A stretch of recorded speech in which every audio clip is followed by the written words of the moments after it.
in the house who have an IT job, very likely that you are already in the top 1%. Wait, freshers in IT earn that much?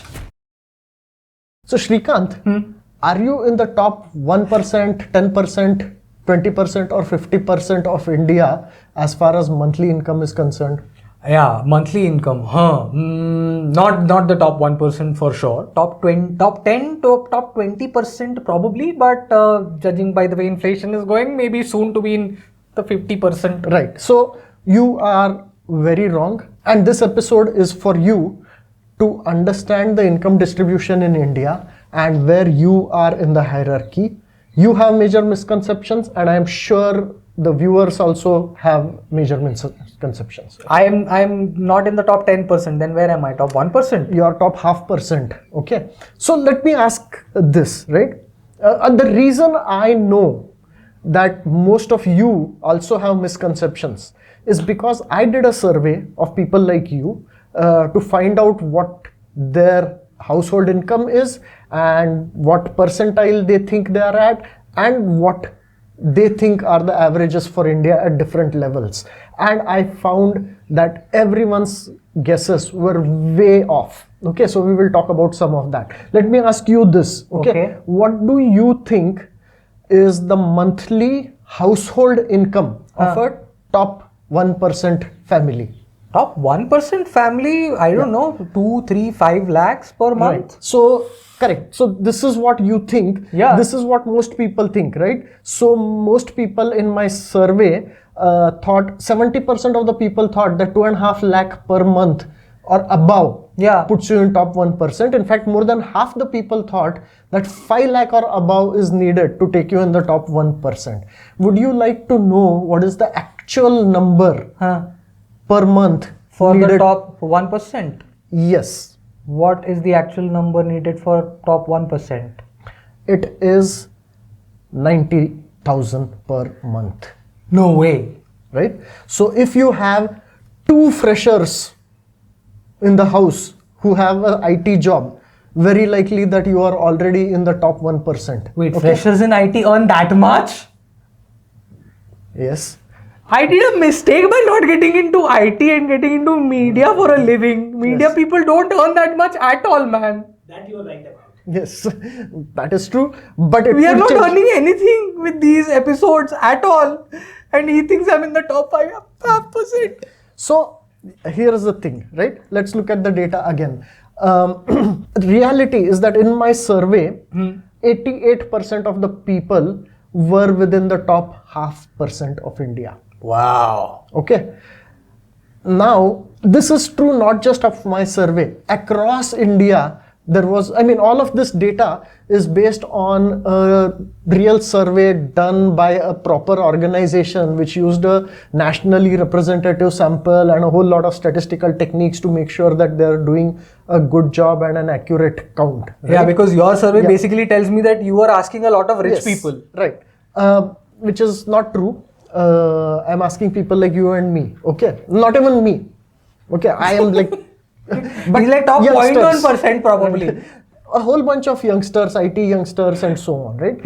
So most people have serious misconceptions about what top 1% in India means, right? Right. Most people think that 90% of the top 1% would have 4-wheelers, cars. Yeah. Right? Reality, it is only 60%, right? Most people actually don't realize that 36% of the top 1% actually live in our villages. Okay. In fact, if you go take the top 10%, only 1/4 of them have college degrees. Okay. So if you know a person who has a college degree, they're already in the top 0.5% most likely. Right? Very high chance. Very high chance. Right? So your idea of what is average in India is really bad. Right? Average household income per month in India is 22,000 per month. Okay. Right? We go around saying that, oh, only 1% of India pays tax or only 1.5% of India pays tax. He's going to show my ignorance to you guys. I apologize. It's not your ignorance. It's the ignorance of everybody, including me before I saw this data. Okay. Okay? The number of people I mean, you have to earn at least 5 lakh Correct. To be to have taxes to pay. Correct. The number of people who earn 5 lakh in India is less than 2%. That is why the number of taxpayers is less than 2%.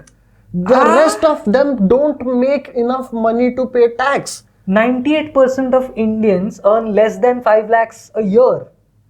What did I just tell you? Right? 99%. I'm not denying that you said it. I'm in denial about the fact that the number is as high as 98%. Yes.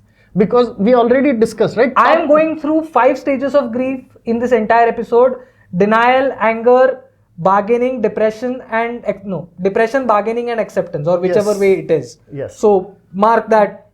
Right? Yeah. About 10 lakhs puts you in the top 1% or 0.5%. Okay. Right? So yeah, 98% are below 5 lakh. Wow. Okay. In fact, that's a lot more data, lots of surprises, okay, in the actual data. I'm still trying to wrap my head around the fact that 98% of Indians don't even make 5 lakhs, and that makes India really, really poor country. Absolutely. In fact, you have not seen the real India. Okay? That I agree. So you live in a metro, like Pune, Bombay, Bangalore, the people who live there, right? Most of the people around you, your drivers and your maids and your house help, they are probably in the top 30% of India. Bottom 70% you don't even come in contact with. You can spend an entire year without coming in contact with anybody from the bottom 70%. Okay? So you have no idea what India is. No, I'm not. I never claim that I have an idea of what India is, but some of these numbers are really throwing me for a loop. Like, yes, it makes me a bit angry that this kind of inequality has gone unnoticed by all of us, and I'm including myself, you, everybody in this. Yes. It makes me angry that it has gone unnoticed, and there doesn't seem to be anything being done to improve or to make changes here. Well, so things are being done, some things are improving, right? We did an episode on earlier about how the world is getting better, right? So I want to quote 3 important lines from that, right? The situation is terrible, like you said. Yeah. The situation is much better than it was 20 years ago, 30 years ago, 40 years ago. Fair. The situation can be much better than it is right now. Yes. All 3 of these statements are true at the same time, even though they seem contradictory. Let me repeat. The situation is terrible. It can be much better. It is much better. Okay. Let me show you some more surprises out of the data. Yeah, while he fishes out those surprises, go line up that episode. It's a wonderful episode. We'll put a link in the description as well, and we'll try and put up an annotation on top of this video. So look at this India, right? 70% of which you have never seen, and you don't even know how bad their lives are. 90% of them have electricity. Okay. Not 24 hours, but they have access to electricity. Okay. 90% of them have mobile phones. Okay. Right? The bad news is only 53% have tap water. 65% of them have a TV. Those numbers are actually a lot better than what my brain was coming up with when it heard 98% earns less than 5 lakhs per annum. So these numbers are actually, like you said, better than what I was expecting. But still, there is always that feeling that this is still not enough. You know what I mean? Of course. Things can be much better, and we have to work towards it. But one thing I really wanted to impress on everybody, right?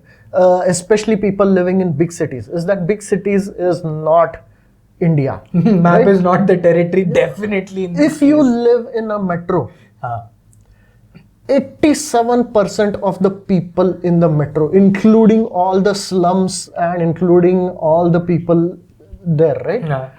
87% of them are in the top 40% of India.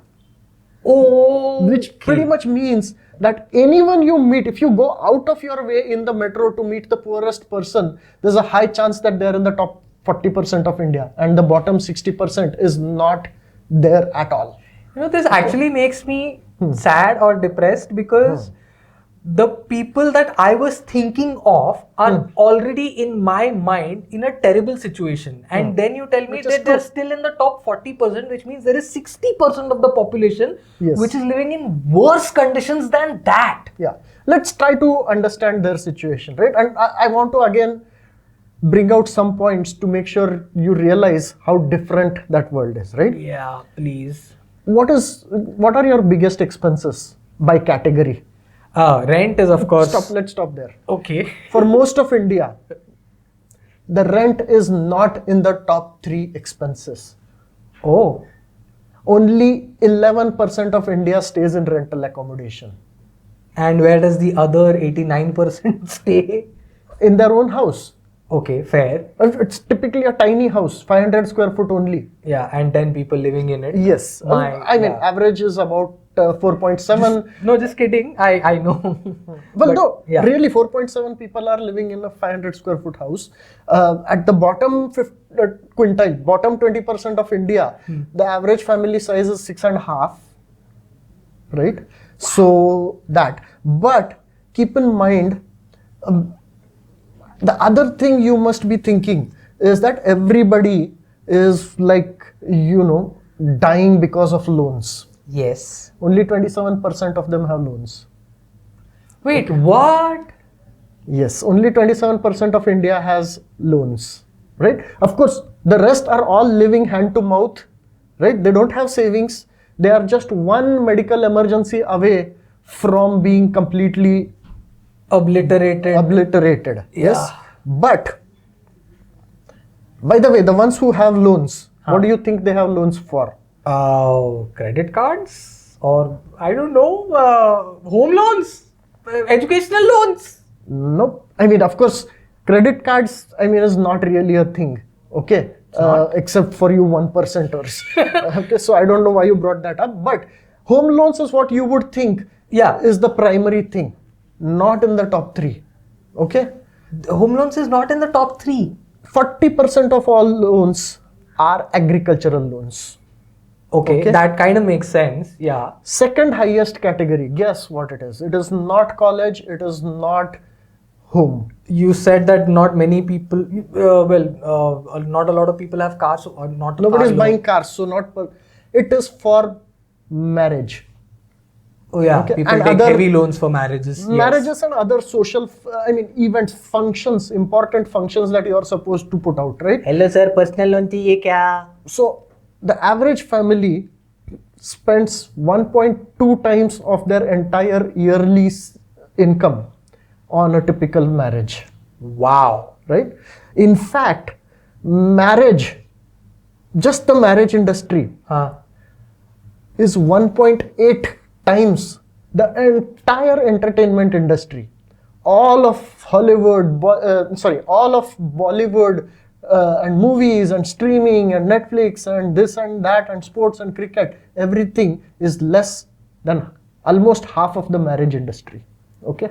Anybody want anchors or hosts or MCs for marriage? Naveen and Shrikant, we'll do a brilliant job. We'll give you an experience like no other.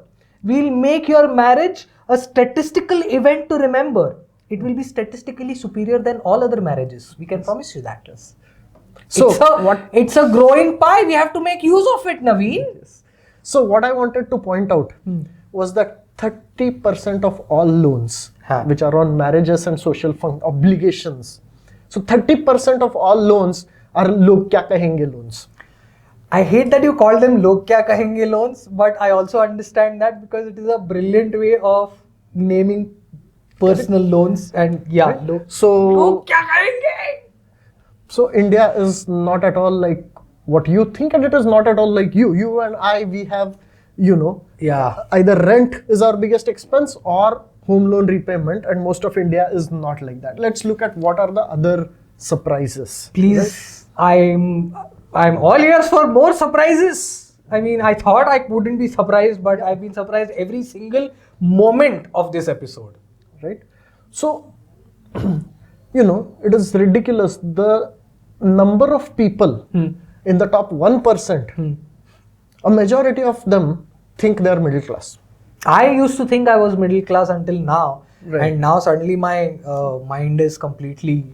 So I mean, it depends on the definition of middle class. If you define middle class as from 20% of India to 80% of India In terms of income. Right?